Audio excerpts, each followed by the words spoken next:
राजस्थानी भाषा के प्रतीक साहित्यकार के रूप में श्री कन्हैयालाल सेठिया जाने जाते हैं।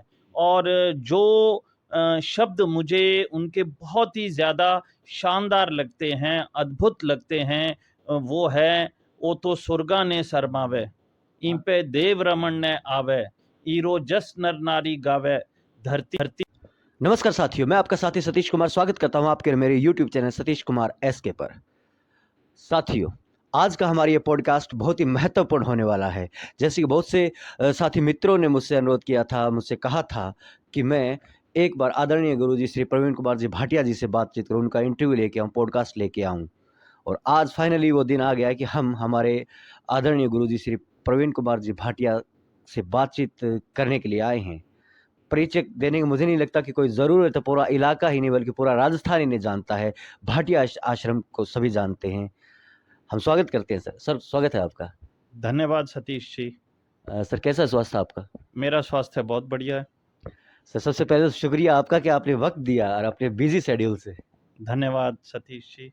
बिना किसी औपचारिकता के हम बातचीत शुरू करते हैं क्योंकि मैं जानता हूँ कि आपका समय बहुत कीमती है और बहुत ही कम समय है आपके पास हमारे लिए। सर ये बताइए कि भाटिया आश्रम की जिसकी चर्चा हर तरफ हो रही है क्योंकि रिज़ल्ट मिलते हैं और समाज जो है, लोग जो है वो रिज़ल्ट देखते हैं। तो भाटिया आश्रम की स्थापना कब हुई थी? पहला बैच आपका कब शुरू हुआ था?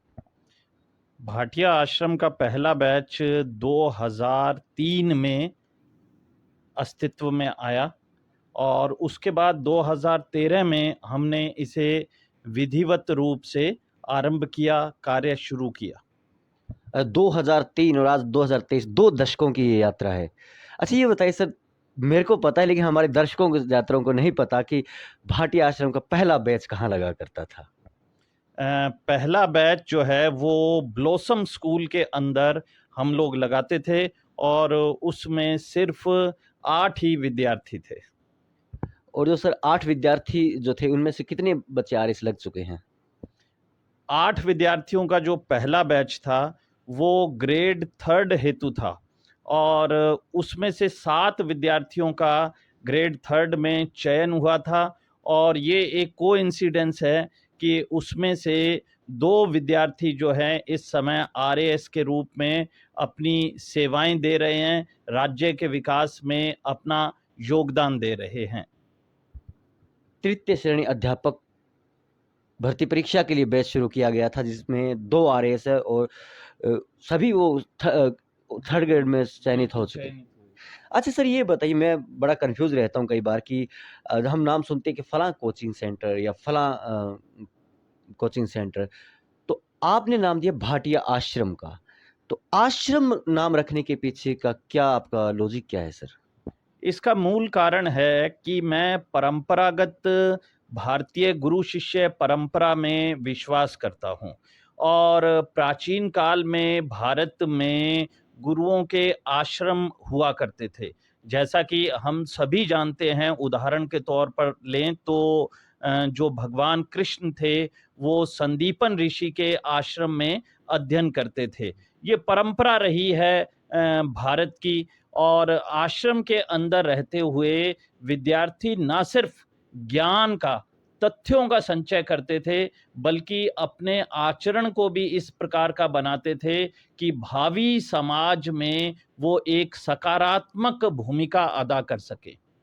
बिल्कुल सर, ये बताइए कि बहुत से अभ्यर्थियों को आपने, जहाँ तक मैंने सुना है कि आपने ना केवल उन्हें ज़रूरतमंद अभ्यर्थियों को निःशुल्क पढ़ाया है, बल्कि उनकी हर तरह से मदद भी की है और बहुत से अभ्यर्थी कामयाब भी है, अच्छे-अच्छे पदों पर है। तो सर ये जो सहयोगार्थ जो आपके काम है, इसके पीछे आपकी प्रेरणा क्या रही है? क्या वजह रही है कि आप इस तरीके के सहयोग कर रही हैं? वैसे तो मुझे लगता है कि इस बात की चर्चा भी नहीं करनी चाहिए, क्योंकि यदि हम किसी का सहयोग करते हैं तो वो हमारी मानवता का परिचायक है। लेकिन फिर भी मैं ये मानता हूँ कि मानव जो है उसमें एक विशेषता है कि वो सहयोग लेता भी है और सहयोग देता भी है। तो मेरे गुरुजनों ने मेरा सहयोग किया और मैं अब अपने विद्यार्थियों का सहयोग कर रहा हूँ। यही गुरु शिष्य परंपरा है। बिल्कुल, जैसा कि नाम से भाटिया आश्रम, आश्रम की जो गुरु शिष्य परंपरा है वो इसी तरीके से आगे बढ़ती है। अच्छा सर, अब तक हालाँकि मुझे नहीं लगता कि गिनती किसी को याद होगी, लेकिन फिर भी एक कॉमन से हमारे दर्शकों को ये जिज्ञासा रहती है कि अब तक भाटिया आश्रम से स्पेशली आरएएस कितने बन चुके हैं? अभी तक आरएएस स्टेट सर्विसेज और सबॉर्डिनेट सर्विसेज मिलाकर ये आंकड़ा 250 का है। लगभग 250 और अदर सर्विसेज तो फिर तो 1000 प्लस होगी। अदर सर्विसेज 15,000 प्लस है।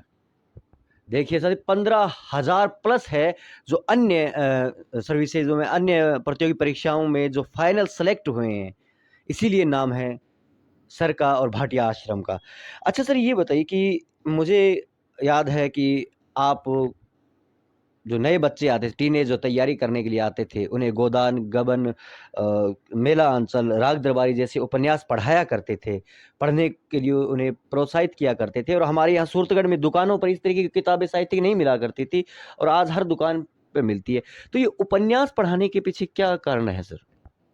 देखिए, मेरा ये मानना है कि प्रतियोगी परीक्षा में सफलता के लिए विशेषकर आरएएस और आईएएस की मुख्य परीक्षा हेतु एक विद्यार्थी के पास, एक अभ्यर्थी के पास 3 चीज़ों का होना अनिवार्य है और वो है शब्द शक्ति, विचार शक्ति और कल्पना शक्ति। साहित्य एक विद्यार्थी को ये तीनों शक्तियाँ प्रदान करता है। इसलिए हम आज भी अपने विद्यार्थियों को, विशेषकर जो आरएएस और आईएएस की तैयारी कर रहे हैं, उन्हें हिंदी साहित्य और अगर अंग्रेजी का विद्यार्थी है तो अंग्रेजी साहित्य पढ़वाते हैं। और आप जानते भी हैं, भाटिया आश्रम छात्र सेवा समिति द्वारा एक सार्वजनिक पुस्तकालय का संचालन किया जा रहा है, जिसका नाम है श्री कन्हैया लाल सेठिया सार्वजनिक पुस्तकालय, जहां पर विद्यार्थी साहित्य की किताबें पढ़ने के लिए प्राप्त कर सकते हैं। बिल्कुल सर, मैं इसी पर भी एक बात करना चाह रहा था कि कन्हैया लाल सेठिया जो आपने सार्वजनिक पुस्तकालय स्थापित किया था, लगभग 8 या 9 साल हो गए मेरे अंदाजे से। बिल्कुल 10 साल होने को हैं, लगभग 10 साल होने को हैं। लगभग 10 साल होने को है और ये सूरतगढ़ का पहला ऐसा सार्वजनिक पुस्तकालय है जो रनिंग में है, जो चल रहा है, जहाँ बच्चे आते हैं, किताबें लेके जाते हैं, वापस किताबें जमा करवाते हैं। सर, कन्हैया लाल सेठिया का नाम आया है तो ये एक सवाल बनता है कि कन्हैया लाल सेठिया जी के नाम से आपने ये पुस्तकालय स्थापित किया, क्या आपके पसंदीदा साहित्यकारों में से? देखिए, हम सभी जानते हैं कि राजस्थानी भाषा के प्रतीक साहित्यकार के रूप में श्री कन्हैया लाल सेठिया जाने जाते हैं और जो शब्द मुझे उनके बहुत ही ज़्यादा शानदार लगते हैं, अद्भुत लगते हैं, वो है, "ओ तो सुरगा ने शरमावे, इन पे देव रमन ने आवे, ईरो जस नर नारी गावे, धरती धोरारी।" बस उनकी इस अमर कृति की वजह से ही हम लोग इतने प्रेरित हुए कि हमने जो सार्वजनिक पुस्तकालय आरंभ किया, उसका नाम श्री कन्हैया लाल सेठिया सार्वजनिक पुस्तकालय रखा। देखिए कि रचना बोलती है कि "आ तो सुरगा ने शरमावे" और कन्हैया लाल सेठिया सार्वजनिक जो पुस्तकालय है वो सूरतगढ़ में है। सर, आश्रम के माध्यम से वो चलाया जा रहा है, निरंतर चल रहा है। अगर आप इच्छुक हैं बेहतरीन साहित्यिक किताबें पढ़ने के लिए तो आप संपर्क कर सकते हैं। अच्छा सर, क्या आप भी साहित्यिक किताबें पढ़ने का शौक रखते हैं? बिल्कुल, मैं साहित्यिक किताबें पढ़ने का शौक रखता हूँ। आपके पसंदीदा, हालाँकि ये किसी पाठक से नहीं पूछा जाना चाहिए कि उसका कोई एक पसंदीदा रचनाकार नहीं होता है क्योंकि एक श्रृंखला होती है। तो आपके पसंदीदा रचनाकार कौन-कौन है सर? मेरे पसंदीदा रचनाकार प्रेमचंद तो हैं ही, इसके अतिरिक्त मुझे फणीश्वर नाथ रेणु बहुत ही शानदार और अद्भुत लगते हैं। एक दौर था जब टीवी बहुत कम प्रचलन में थे और समय टाइम पास करने का साधन नहीं था, तो हमारे यहाँ अ, जासूसी उपन्यासों का चलन था और मैंने देखा है आपके पास भी है, तो क्या आपको पसंद है? जी, बिल्कुल, मैं जासूसी उपन्यास भी पढ़ता हूँ और यद्यपि अब समय नहीं मिल पाता, लेकिन मेरे पसंदीदा लेखक जासूसी उपन्यासों के क्षेत्र में सुरेंद्र मोहन पाठक हैं। सुरेंद्र मोहन पाठक। जो शेड्यूल होता है बच्चों के लिए, क्योंकि वो शेड्यूल इतना मारक होता है तभी वो रिजल्ट आता है, तो शेड्यूल की निर्माण प्रक्रिया क्या रहती है सर, कैसे तैयार करते हैं आप? देखिए सतीश जी, मैं यहाँ पर एक बात कहना चाहूँगा। अक्सर बच्चे वर्तमान में ये सोच लेते हैं कि यदि प्रतियोगी परीक्षा में सफल होना है तो सिर्फ टेस्ट सीरीज ज्वाइन कर ली जाए, लेकिन प्रतियोगी परीक्षा में सफल होने के लिए एक वैज्ञानिक पद्धति है और उसमें 6 बातें हैं। सबसे पहला तो ये कि आप अपने लिए एक गुरु का चयन करें और जिस भी गुरु का चयन करें उसमें विश्वास रखें, श्रद्धा रखें। और सभी गुरु, संसार का प्रत्येक गुरु बहुत ही अच्छा है क्योंकि वो अपने शिष्य की सफलता चाहता है, लेकिन विद्यार्थी को एक गुरु का चयन करके उसमें विश्वास रखना पड़ेगा। दूसरी बात, रोज क्लास में आए। तीसरी बात, नोट्स बनाएं और नोट्स स्वयं के होते हैं, किसी दूसरे के नहीं होते। चौथी बात जो है वो टेस्ट प्रैक्टिस करें। पांचवी बात, दबाव में मत आएं। और छठी बात ये है कि पेपर आपको देना है, इसलिए तैयारी भी आपको ही करनी पड़ेगी।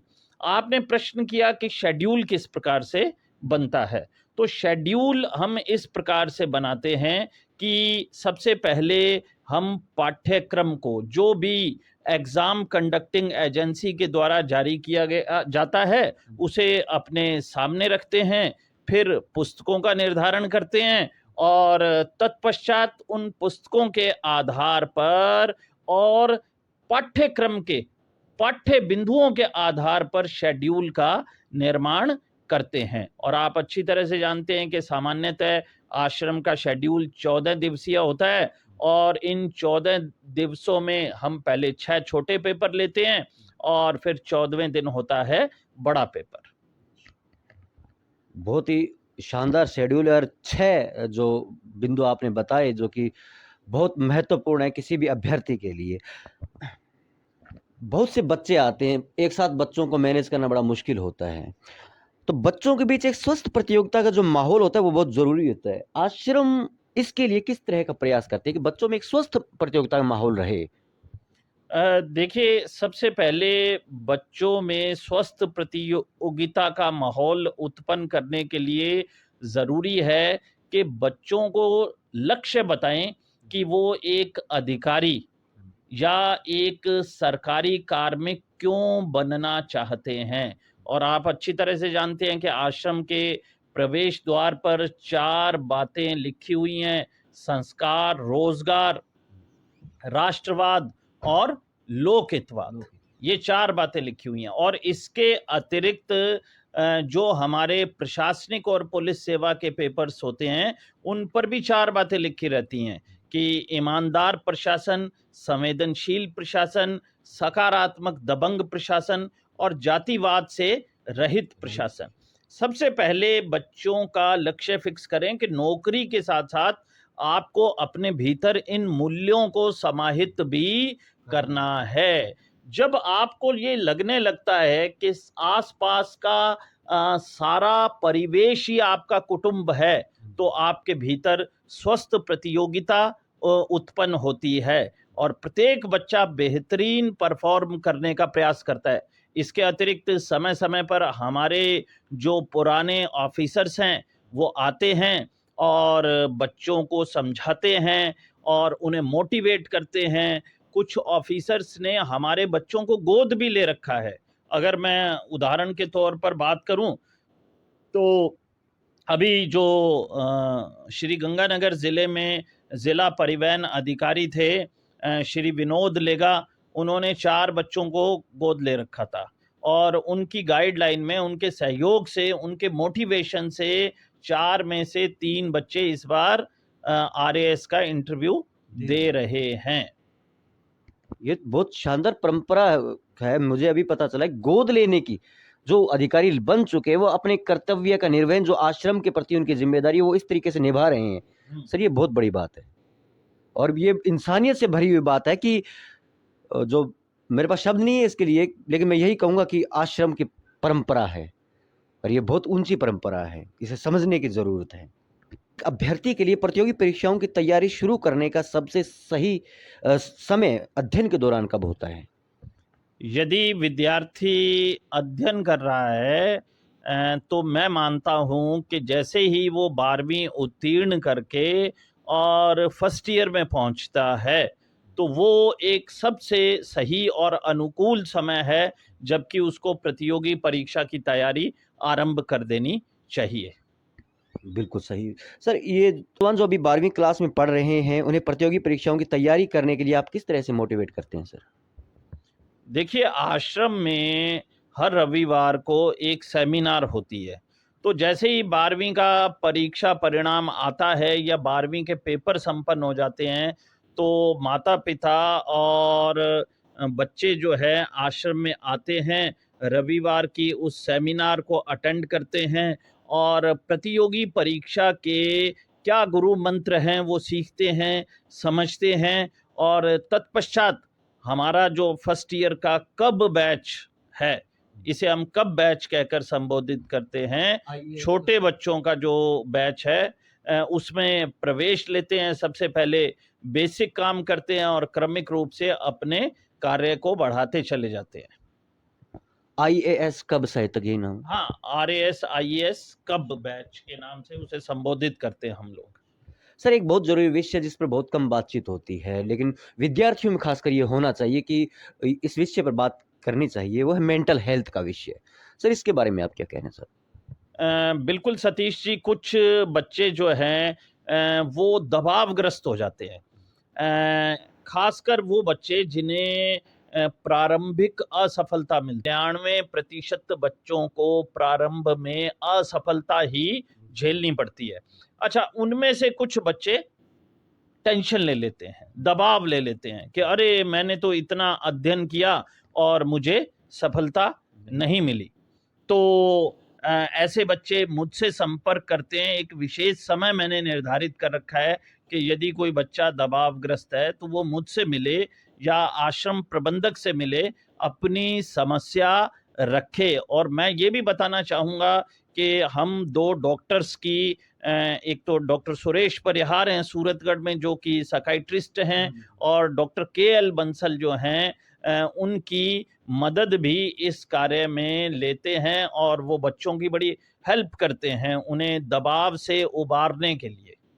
ये बहुत बड़ी बात है कि बच्चों के मेंटल हेल्थ की तरफ भी ध्यान दिया जा रहा है। सर, वाक़ई में बहुत बड़ी बात है ये। सर, कुछ सवाल क्योंकि लोग जानना चाहते हैं, उन्हें नहीं पता कि देखिए कि हम एक ऐसे समाज में रहते हैं जहाँ बहुत कम लोग होते हैं जो अपना जीवन सार्वजनिक तौर पर रखते हैं, लोगों के लिए अर्पित करते हैं। तो लोगों की ये भी मंशा रहती है उनके बारे में जानने की।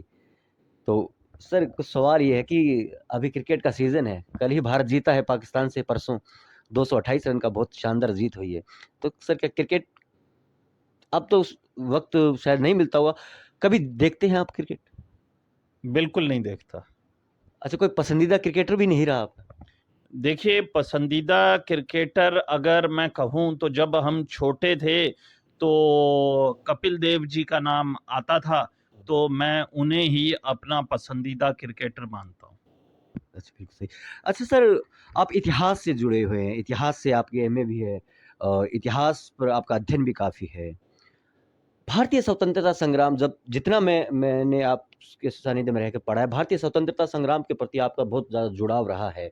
आप बच्चों को भी किताबें पढ़वाते हैं। तो भारतीय स्वतंत्रता संग्राम का कोई व्यक्तित्व ऐसा जो आपको प्रभावित करता रहा है?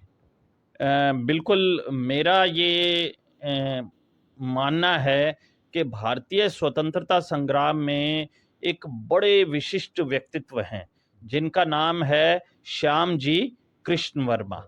श्याम जी कृष्ण वर्मा ने लंदन में इंडिया हाउस की स्थापना की थी और विदेशों में रहकर भारतीय स्वतंत्रता के लिए काम किया। हम अच्छी तरह से जानते हैं कि विनायक दामोदर सावरकर और मदन लाल धिंगड़ा उनके प्रसिद्ध शिष्य हैं। अच्छा सर, ये जो इंडिया हाउस जो था शायद तक ये वही है जिसमें बाद में बहुत से क्रांतिकारी यहाँ से निकले, इससे जुड़े हुए? बिल्कुल। विनायक दामोदर सावरकर और मदन लाल धिंगड़ा का नाम अभी मैंने लिया, ये इंडिया हाउस के ही विद्यार्थी थे। अच्छा सर, एक और जब हम बात करते हैं स्वतंत्रता संग्राम, जब भारत स्वतंत्रता के लिए जूझ रहा था, हमारी आवाम, हमारे क्रांतिकारी जूझ रहे थे, उससे पहले के इतिहास के या हमके मध्यकालीन भारत के इतिहास के आपके कोई ऐसा ऐतिहासिक पात्र जो आपको बड़ा पसंद आता हो? बिल्कुल दुर्गादास राठौड़ एक ऐसे व्यक्तित्व हैं मध्यकालीन भारतीय इतिहास के, जिन्होंने मुझे बहुत ही आकर्षित किया है। दुर्गादास राठौड़। सर एक और मेरा बड़ा इसमें बड़ा रहता है कि टीपू सुल्तान ज़्यादा प्रसिद्ध है हमारे यहाँ। टीपू सुल्तान का नाम जानते हैं लोग, बच्चा-बच्चा जानता है टीपू सुल्तान हुए। लेकिन हैदर अली क्यों नहीं प्रसिद्ध हुए इतने? जबकि हैदर अली का संघर्ष जब देखते हैं तो हैदर अली तो ज़्यादा ताकतवर शासक साबित हुए थे टीपू सुल्तान के बजाय। आपका क्या आपको क्या लगता है सर? देखिए, हैदर अली और टीपू सुल्तान दोनों भारतीय स्वतंत्रता संग्राम के ऐसे पुरोधा हैं। खासकर अगर मैं हैदर अली का नाम लूं, तो हैदर अली ने अनेक युद्धों में अंग्रेज़ों को शिकस्त दी। लेकिन टीपू की प्रसिद्धि का कारण ये है कि उन्होंने अंग्रेज़ों को भारत से निकालने के लिए अपना सर्वोच्च बलिदान दिया।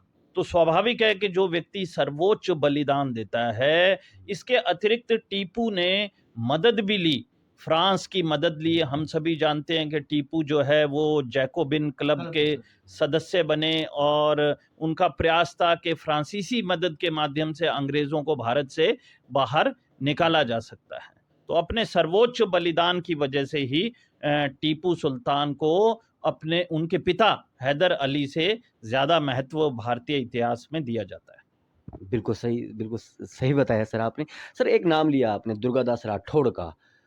बहुत से लोग जो विद्यार्थी हैं वो जानते हैं कि दुर्गादास राठौड़ का क्या योगदान रहा है, लेकिन ये विडंबना ही है कि हम एक ऐसे दौर में हैं जहाँ किताबों का बहुत कम लोगों में रुझान रह गया है। सर दुर्गादास राठौड़ आपको प्रिय है, इसके पीछे क्या कारण है? इसका कारण ये है कि दुर्गादास राठौड़ ने एक लंबा संघर्ष औरंगज़ेब से किया, और इसलिए किया क्योंकि वो जोधपुर की स्वतंत्रता और अपने राजा की गद्दी नशीनी के लिए लड़ रहे थे। उनका और कोई उद्देश्य नहीं था, उनका एक ही उद्देश्य था, और वो था राष्ट्र। फिर हाँ, फिर उनमें सर्वधर्म समभाव का एक अद्भुत भाव था। औरंगज़ेब के पोता-पोती एक लंबे घटनाक्रम के अनुसार दुर्गादास राठौड़ के पास जोधपुर में थे। तो दुर्गादास राठौड़ ने बाकायदा, चूँकि वो मुस्लिम बालक-बालिका थे, तो दुर्गादास राठौड़ ने व्यवस्था की कि उनके लिए कुरान शरीफ का अध्ययन हो सके और वो अरबी, फ़ारसी आदि पढ़ सकें। तो एक सर्वधर्म समभाव जो भारतीय संस्कृति की विशेषता है, उसका उदाहरण भी दुर्गादास राठौड़ प्रस्तुत करते हैं। सर इतिहास के संबंधित एक एक लास्ट क्वेश्चन, क्योंकि इतिहास की बात आती है और आपसे बात करता हूँ तो मैं फिर भी नहीं रुक पाता। मुझे जहाँ तक आपसे बातचीत अक्सर पहले किया करते थे, अब करते हैं तो पता अंदाज़ा मेरा है कि सम्राट हर्षवर्धन जो है आपके कहीं न कहीं आपके प्रिय है। क्या मैं गलत हूँ सर? नहीं, आप सही कह रहे हैं। निसंदेह सम्राट हर्षवर्धन बहुत ही अद्भुत हैं, क्योंकि हर वो राजा जो कि अपने प्रजा के उत्थान हेतु प्रत्येक आयाम पर कार्य करता है, मुझे वो बहुत ही आकर्षक लगता है। और हम अच्छी तरह से जानते हैं कि सम्राट हर्षवर्धन ने आर्थिक, सामाजिक, सांस्कृतिक, धार्मिक, राजनीतिक प्रत्येक डायमेंशन पर काम किया, ताकि उनके राज्य का, उनके साम्राज्य का, कन्नौज की प्रजा का हित हो सके। बिल्कुल सर। जाने से पहले आप जो हमारे नौजवान साथी आपको देख रहे हैं और ख़ासकर अभिभावकों को आप क्या संदेश देना चाहते हैं सर? मैं विद्यार्थियों को ये संदेश देना चाहता हूँ कि वे प्रारंभिक असफलताओं से कभी विचलित न हों। अभिभावकों को ये संदेश देना चाहता हूँ कि यदि आपने अपने बच्चे को विद्या अध्ययन के लिए किसी दूरस्थ स्थान पर छोड़ रखा है, तो समय-समय पर उसे अवश्य संभालें। और एक संदेश जो बहुत ही मुझे महत्वपूर्ण लगता है कि प्रत्येक विद्यार्थी को सदैव अपनी संगति अच्छी रखनी चाहिए। हमें ये नहीं भूलना चाहिए, संसार में सभी लोग अच्छे हैं, लेकिन हमें ये नहीं भूलना चाहिए कि जब भगवान श्री राम थे तो रावण था, जब भगवान श्री कृष्ण थे तो कंस था। हम अच्छी तरह से जानते हैं कि संसार में आज तक कर्ण जैसा दानवीर कोई नहीं हुआ, लेकिन कर्ण को महाभारत के युद्ध में मृत्यु का वरण करना पड़ा। इसका मूल कारण यह है कि कर्ण ने अनीति का साथ दिया। तो जीवन में कभी भी अनीति का साथ ना दें, आप जीवन में बहुत ही आनंद और सुख को प्राप्त करेंगे। तो साथियों, ये थे आदरणीय गुरुजी श्री प्रवीण कुमार जी भाटिया। उम्मीद है आपको हमारा आज का पॉडकास्ट पसंद आएगा। जाने से पहले हमेशा की तरह वीडियो पसंद आई तो लाइक कीजिए, शेयर कीजिए, चैनल को सब्सक्राइब कीजिए और बेल आइकन दबाना न भूलें। विदा।